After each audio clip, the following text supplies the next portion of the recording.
Hello everyone, आज हम समझेंगे लॉ ऑफ एविडेंस कानून शहादत ऑर्डर 1984 के अंदर चैप्टर 3 आर्टिकल 30 से लेकर आर्टिकल 36 तक जो डील करता है एडमिशन को, कि एडमिशन क्या होता है, कि किसी फैक्ट एंड इशू को और रेलिवेंट फैक्ट को जो है एडमिट करने को एडमिशन कहते हैं। कि कोई फैक्ट एंड इशू है या कोई रेलिवेंट फैक्ट है, उसको कोई एडमिट करता है तो उसका ये एडमिट करना जो है, उस बात को तस्लीम करना जो है एडमिशन कहलाता है। अब जो एडमिशन होता है वो सिविल केसेस के अंदर होता है और कन्फेशन जो होता है वो क्रिमिनल केसेस के अंदर होता है। ये एडमिशन दरअसल जो है एक्नॉलेजमेंट ऑफ फैक्ट होता है, यानी कि किसी हकीकत को तस्लीम करना। कि अब जो है इस हकीकत को तस्लीम कैसे करते हैं कि that goes against the favour of maker, कि कोई बंदे की जो ज़ात के ख़िलाफ़ कोई बात होती है, ऐसी बात को एडमिट करना, तस्लीम करना जो है एडमिशन होता है। मतलब अपने उस बंदे की ज़ात के ख़िलाफ़ कोई बात होती है तो उसको एडमिट करना जो है वो एडमिशन कहलाता है। फॉर एग्ज़ाम्पल कि ए और बी जो है एक घर के अंदर रहते हैं, तो ए की जो है चोरी हो जाती है, तो बी से तफ्तीश के दौरान जो है सवालात किए जाते हैं कि जब ए की चोरी हुई तो उस वक्त आप कहाँ थे।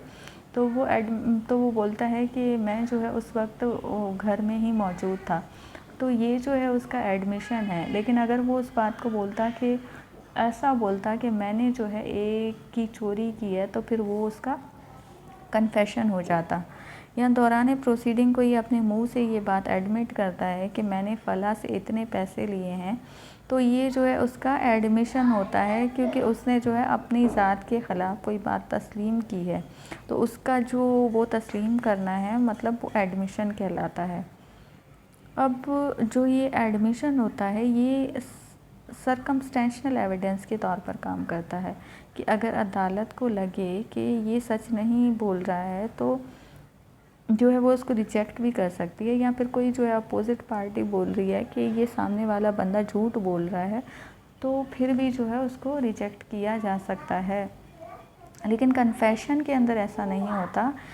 कन्फेशन जो होता है वो इस्टॉपिल के तौर पर काम करता है, कि जो बात एक बार बोल दी जाए तो फिर जो है उस बात को चेंज नहीं किया जा सकता है। यानी कि ये एडमिशन जो होता है वो सब्सटेंटिव पीस ऑफ एविडेंस होता है, और जो कन्फेशन होता है वो कंक्लूसिव पीस ऑफ एविडेंस होता है।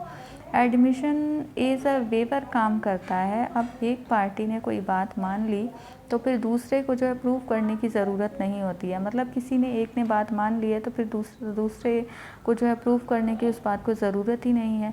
पर अगर सामने वाली पार्टी जो है बोले कि सामने जो है ये झूठ बोल रहा है बंदा, ये बात एडमिट की है वो झूठ बोल रहा है, तो एडमिशन को रिजेक्ट किया जा सकता है। लेकिन कन्फेशन के अंदर एक बार किसी ने अपना जुर्म तस्लीम कर लिया तो फिर किसी सूरत जो है उसको चेंज नहीं किया जा सकता है, वो उसका फाइनल फैसला होता है।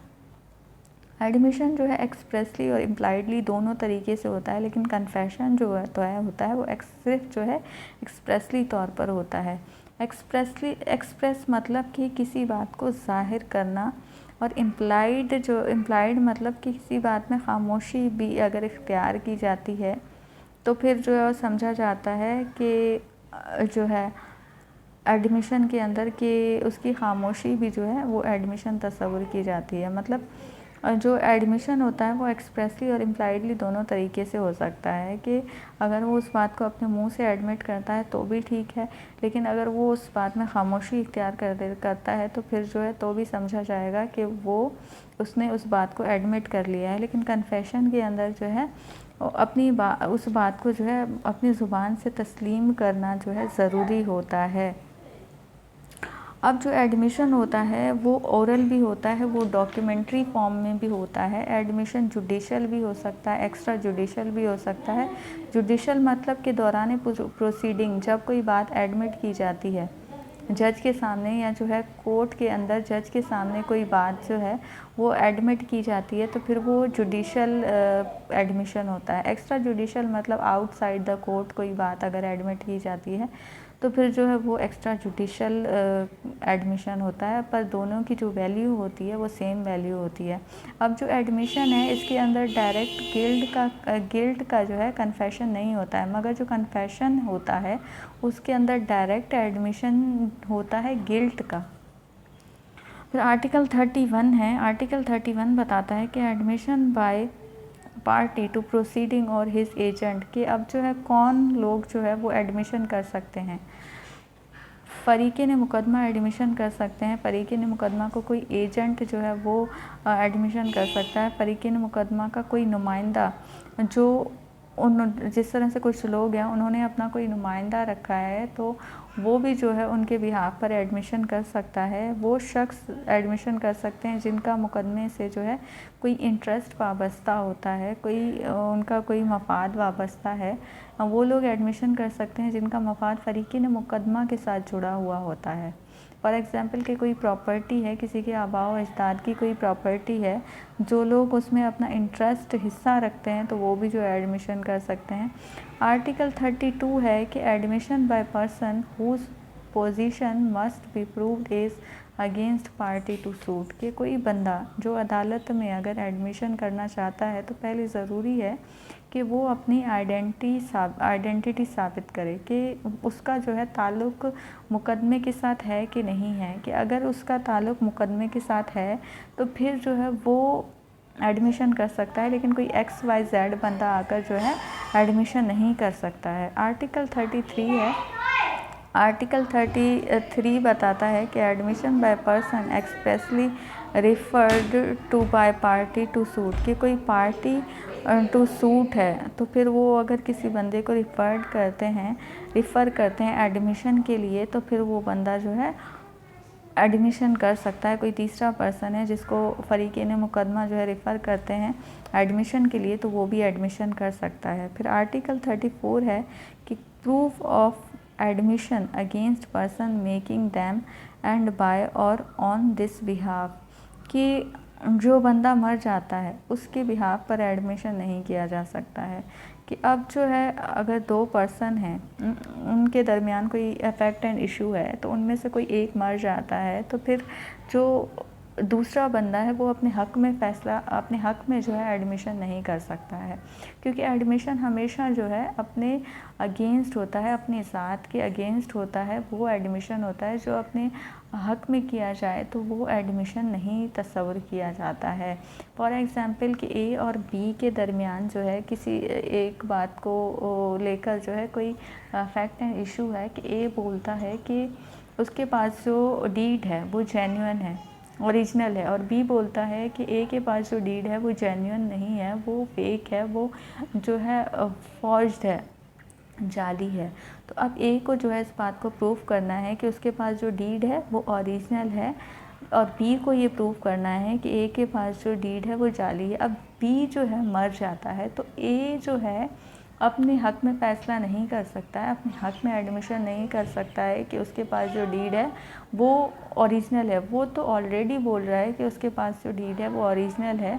अब जो उसके अपोजिट बंदा है, जो उसके ख़िलाफ़ कोई बात कर रहा है, वही मर गया है, तो फिर जो है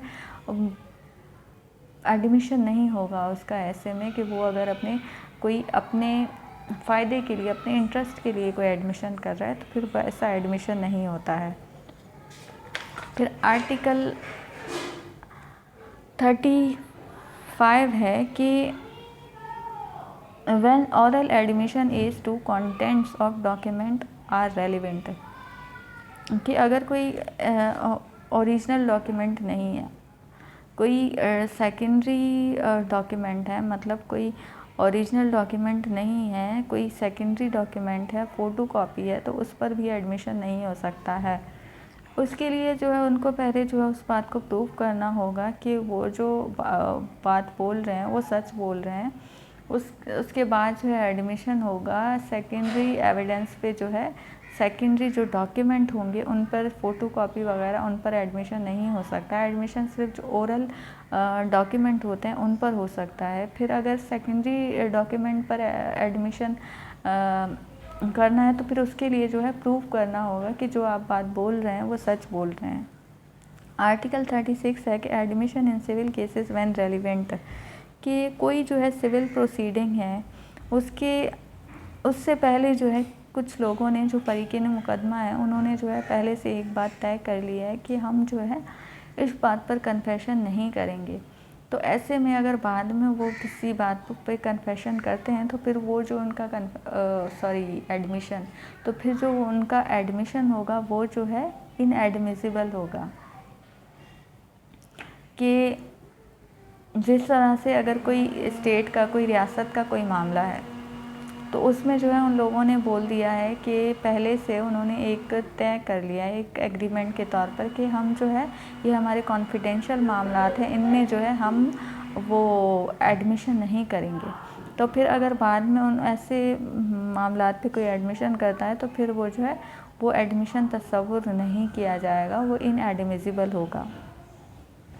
तो आज का जो हमारा टॉपिक था फ्रेंड्स वो यहीं तक ही था। इससे मुतालिक अगर कोई सवाल है तो आप मुझसे कमेंट बॉक्स में पूछ सकते हैं। तो मिलते हैं नेक्स्ट